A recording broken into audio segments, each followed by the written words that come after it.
চাষের জমিতে বিরল প্রজাতির বাঙ্গাস মাছ। খাবারের সন্ধানে সুন্দরবনের রায়মঙ্গল নদী ছেড়ে চাষের জমিতে দেখা মিলল বিরল প্রজাতির বাঙ্গাস মাছ।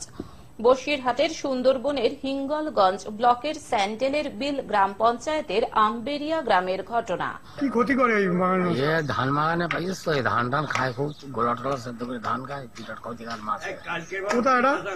এটা 13 নম্বর, এটা 13 নম্বর আমবাড়ি। ওই গ্রামের বাসিন্দা তারাপদ মণ্ডল এদিন সকালে যখন তার জমিতে চাষ করতে যান, তখন তিনি বিশাল আকার ওই মাছটি দেখতে পান। দেখে স্বভাবতই তিনি হকচকিয়ে পড়েন। সঙ্গে সঙ্গে স্থানীয়দের ডেকে মাছটিকে দেখাতেই শনাক্ত করা যায়। মাছটি বিরল প্রজাতির বাঙ্গাস মাছ। এখানে একটা বড় বাঙাল মাছ পেয়েছে, অনেকে দেখছে, তাই দেখছি। কোথায় এটা? এটা রূপমানের মোড়। তারপরে সেটিকে স্থানীয় বাজারে নিয়ে যাওয়া হয়। মাছটি লম্বায় প্রায় 6 ফুট, চওড়ায় 1 ফুট এবং ওজন 5 কিলো 600 গ্রাম। বাজারে নিয়ে গেলে মাছটিকে দেখতে ভিড় জমান স্থানীয় বাসিন্দারা। কি করে মাছটি নদী ছেড়ে চাষের জমিতে চলে এলো তা বুঝতে পারছেন না এলাকার মানুষজন। চাষামাছি শুনে আমি বাড়িতে বেরিয়ে আসি এবং দেখি যে বিরাট কাণ্ড, মানে বিলি তাড়াতাড়ি করতেছে মাছটা ধরবার জন্য, এবং ধরাও পড়েছে বাঙার মাছ। এ বিশাল ক্ষতি করে, ধানেরও ক্ষতি করে, গোলা ফুটো করে নাকি ধান খায়, এটাও শোনা গেছে।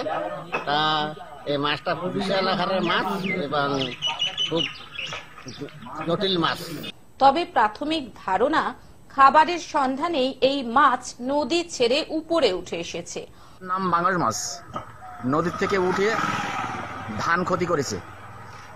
ধান কাটতে গিয়ে দেখা যাচ্ছে অনেক ধান খেয়ে নিয়েছে শিশির থেকে, এবং মাছটা ধরাও পড়েছে।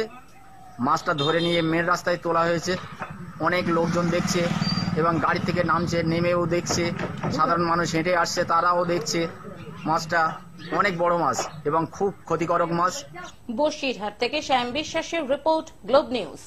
এখন থেকে গ্লোব টিভি দেখুন আপনার স্মার্টফোনেও। গুগল প্লে স্টোর অথবা অ্যাপল স্টোর থেকে ডাউনলোড করুন গ্লোব টিভি লাইভ অ্যাপ। এছাড়াও জিও টিভি অ্যাপ থেকেও দেখুন গ্লোব টিভি লাইভ।